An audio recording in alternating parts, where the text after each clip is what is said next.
to in our teachings very much yet. Don't worry, we will when we have our community established a little bit more. Because the deity is the center of the devotee community. The deity and worship of the deity gives purpose and rhythm to a devotee's life, so it's very important. Śrīla Prabhupada said, my movement was successful because I established so many deities. So we also have to do that. And gradually we will institute all of these processes of worship. And finally, 10, one should be very intolerant toward the blasphemy of the Supreme Personality of Godhead, Krishna, or his devotees. But we don't become angry when someone offends us, because after all, we have nothing to lose, nothing to gain in this material world. And we should just be tolerant. If somebody offends us, it's their problem, not ours, Again, if we're free from false ego, we don't think that we have some reputation to maintain or something like that. So we don't get upset if somebody blasphemes us. But if somebody blasphemes Krishna or our spiritual master or another devotee, then we don't tolerate. Then we become very angry and we chastise them according to our ability. So one should not hear or allow others to hear non-devotional statements. For example, we have so many YouTube videos, and when often some rascal will come and make a comment, and in the course of their comment they're trying to forward some different philosophy, usually impersonalism.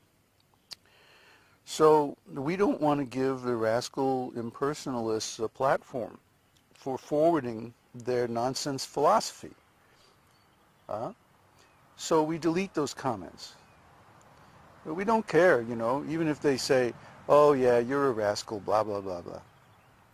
But if somebody wants to blaspheme Krishna, we don't give any scope for that. If somebody wants to say, oh, Krishna is nothing, it's just this white light is everything, but we don't want to give them the time of day. What to speak of a platform for forwarding their philosophy. So we don't even allow these comments. It's just like if we have some event, we would not allow some impersonalist to speak. Because they're going to defend Krishna. They're going to say Krishna is a non-person. We don't want to hear that, and we don't want others to hear that either. So we're intolerant of blasphemy. Blasphemy means a deliberate offense, not for ourselves, but for Krishna and his devotees. Now we're going to go over the regulative principles regarding the deities, or in relation to the deities. 1. One should decorate the body with tilak, which is the sign of the Vaiṣṇavas. The idea is that as soon as a person sees these marks on the body of the Vaiṣṇava, he will immediately remember Krishna. Lord Chaitanya said that a Vaiṣṇava is he who, when seen, reminds one of Krishna. Therefore, it is essential that a Vaiṣṇava mark his body with tilak to remind others of Krishna. 2. In marking such tilak, sometimes one may write Hare Krishna on the body. 3. One should accept flowers and garlands that have been offered to the deity and the spiritual master and put them on one's body. 4. One should learn to dance before the deity. Maybe it's better if I comment on these as we go. Then there won't be so much to comment on all at once. Well, we already covered marking the body with tilak, and we have a nice video on YouTube describing how to apply the tilak. So we're not going to talk about that too much. In India, you can get these little stamps with the Hare Krishna mantra, or the name of Krishna, and you rub those in tilak, and you actually stamp them on your body. It's really cool. And of course, when you go to the temple, they're going to offer flowers and garlands to the deity, and then they distribute these as prasadam to the devotees. So if you receive the flowers or garlands from the deity, you should put them on. This is very nice. Then you can wear the garlands that have been on the deity's body. 4, one should learn to dance before the deity. Well, that's a whole big deal. There are many wonderful devotional dances, folk dances, especially in Bengal. And once we get the kirtan up to the required standard, when it starts to really cook, that's the time for dancing. So we've been working on our kirtan style more than a year now, and it's gradually coming together as our little group gets more experience. And soon it will be time for dancing. I have a feeling in the temple room of this wonderful house that we're getting would be a really good time, a really good place to introduce the various devotional dances. 5, one should learn to bow down immediately upon seeing the deity or the spiritual master. So we're practicing this in our community, first thing in the morning, especially when everyone comes out of their rooms. We offer obeisances to the deity and to the spiritual master and to one another. 6, as soon as one visits the temple of Lord Krishna, one must stand up. Why do we stand up? To receive the deity, to recognize the deity. We don't remain sitting. For example, if we're in the temple and we're sitting down, let's say studying or something, chanting or whatever, and then the curtains open and the deity is revealed, then we stand up immediately and then offer our obeisances. This is the etiquette. Because the Lord is the supreme. He is our superior. So when he enters the room or when he reveals himself, then we stand up out of respect. This is the etiquette. Everyone should learn this.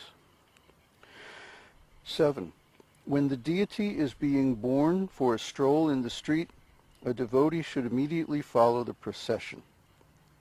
In this connection, it may be noted that in India, especially in Vishnu temples, the system is that apart from the big deity who is permanently situated in the main area of the temple, there is a set of smaller deities which are taken in procession in the evening.